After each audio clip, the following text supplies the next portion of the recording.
بسم اللہ الرحمن الرحیم۔ السلام علیکم پیارے طلبہ، آج کے اس ویڈیو میں آپ تمام کا استقبال کرتا ہوں۔ جماعت ہفتم مضمون سائنس سبق نمبر 6 طبعی مقداروں کی پیمائش۔ مشاہدہ کر کے گفتگو کیجیے۔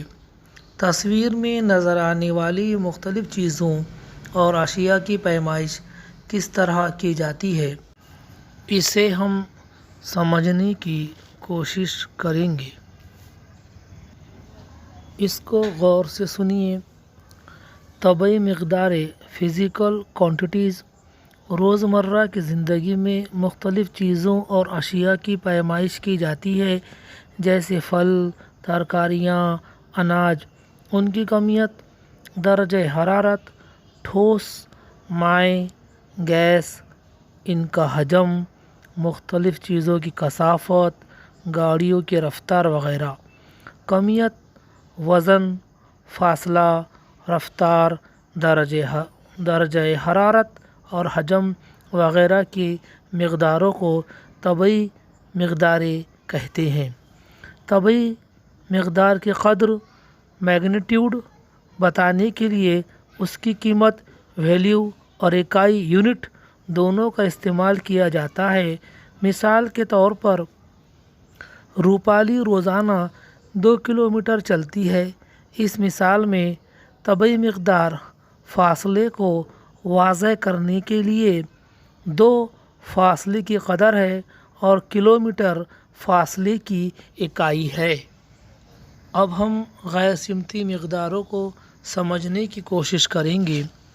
کسی مقدار کو اگر صرف اس کی قدر کے ذریعے پوری طرح ظاہر کیا جا سکے تو اسے غیر سمتی مقدار کہتے ہیں۔ مثال کے طور پر لمبائی، چوڑائی، رقبہ، کمیت، درجہ حرارت، کثافت، وقت، کام وغیرہ کی قدر ظاہر کرنے کے لیے صرف معیار یعنی قدر کا اور اکائی کا استعمال کیا جاتا ہے۔ مثلاً راستے کی لمبائی 2 کلومیٹر ہے، بخار 101 F ہے۔ اب ہم سمتی مقدار کو سمجھیں گے۔ اگر کسی مقدار کو ظاہر کرنے کے لیے قدر اور سمت دونوں کا استعمال کیا جائے تو اسے سمتی مقدار کہتے ہیں۔ ہٹاؤ، رفتار یہ سمتی مقداریں ہیں۔ مثلاً 20 کلومیٹر ہٹاؤ شمال میں، آسمان میں ممبئی کی سمت 500 کلومیٹر فی گھنٹے کی رفتار سے جانے والا ہوائی جہاز۔ اب ہم کمیت یعنی ماس کے بارے میں سمجھنے کی کوشش کریں گے۔ شے میں موجود مادے کی مقدار کو کمیت کہتے ہیں۔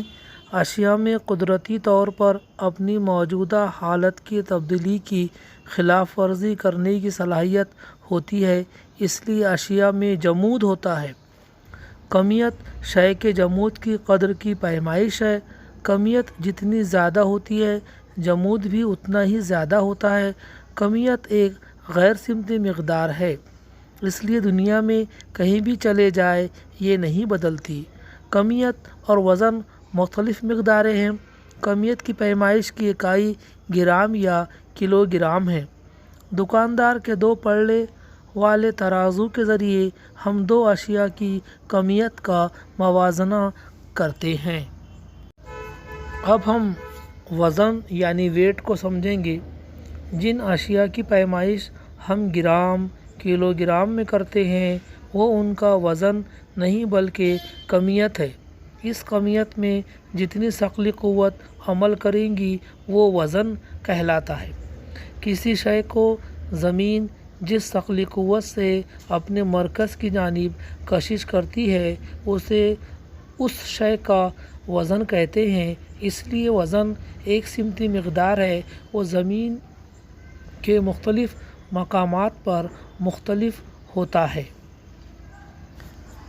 اس کے بعد ہم معیاری پیمائش اسٹینڈرڈ میزرمنٹ کو سمجھیں گے۔ عمل کے ذریعے نمبر 1 ستلی کا ایک بنڈل لیجیے۔ جماعت کا ایک طالب علم 4 ہاتھ ستلی ناپ کر کاٹ لے۔ اسی طرح دیگر طلبہ بھی 4 ہاتھ ستلی ناپ کر کاٹ لے۔ اب تمام ستلی کے ٹکڑوں کے سرے کو ایک جگہ لا کر ساتھ پکڑیے۔ دیکھیے کہ تمام ٹکڑے مساوی لمبائی کے ہیں۔ کیا پتہ چلتا ہے؟ اس کو جماعت میں عمل کر کے دیکھیے۔ نمبر 2، جماعت کی کسی بھی بینچ کی لمبائی اور آپ کے ساتھی اپنی اپنی بالشت سے ناپیں۔ کیا ہر ایک کے ذریعے ناپی گئی لمبائی مساوی ہوتی ہے؟ اس کا مشاہدہ کیجیے۔ پیمائش کے لیے معیاری پیمانے کی ضرورت ہوتی ہے۔ اس پیمائش کو معیاری اکائی کہتے ہیں۔ سائنس کے مطالعے کے دوران مختلف مقداروں کی پیمائش کرنا پڑتی ہے۔ کسی بھی مقدار کی پیمائش ہم اس مقدار کی متعین کردہ اکائی میں ہی کرتے ہیں۔ مثلاً لمبائی کی پیمائش کے لیے میٹر یعنی ایم اکائی مقرر کی گئی ہے۔ اس کے لیے ایک مخصوص فاصلہ یعنی 1.0 میٹر مانا گیا ہے۔ معیاری اکائی کیوں ضروری ہے؟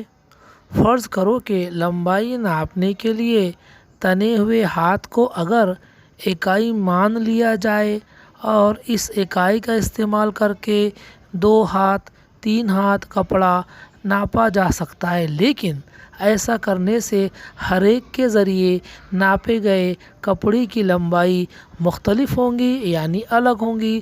اس لیے لمبائی ناپنے کے لیے ہاتھ اکائی نہیں ہو سکتا۔ اس کے لیے آپ کو معیاری اکائی یعنی سینٹی میٹر کا ہی استعمال کرنا پڑے گا۔ اسے ہمیشہ ذہن میں رکھیں۔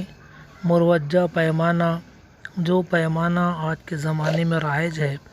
Number 1، MKS۔ اس نظام میں لمبائی میٹر میں، کمیت کلو گرام میں اور وقت سیکنڈ میں ناپا جاتا ہے۔ Number 2، CGS۔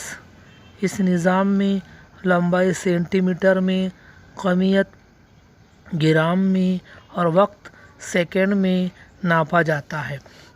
MKS نظام میں لمبائی، کمیت اور وقت ان مقداروں کو بنیادی مقداریں مانا گیا ہے، کیونکہ ان کی مدد سے ہی دوسری مقداروں کی پیمائش کی جاتی ہے، جیسا کہ آپ نے اوپر پڑھا ہے۔ پیارے طلبہ، مجھے امید ہے کہ آپ اس ٹاپک کو سمجھ گئے ہوں گے۔ اگلا ٹاپک ہم کل لیں گے۔ اللہ حافظ۔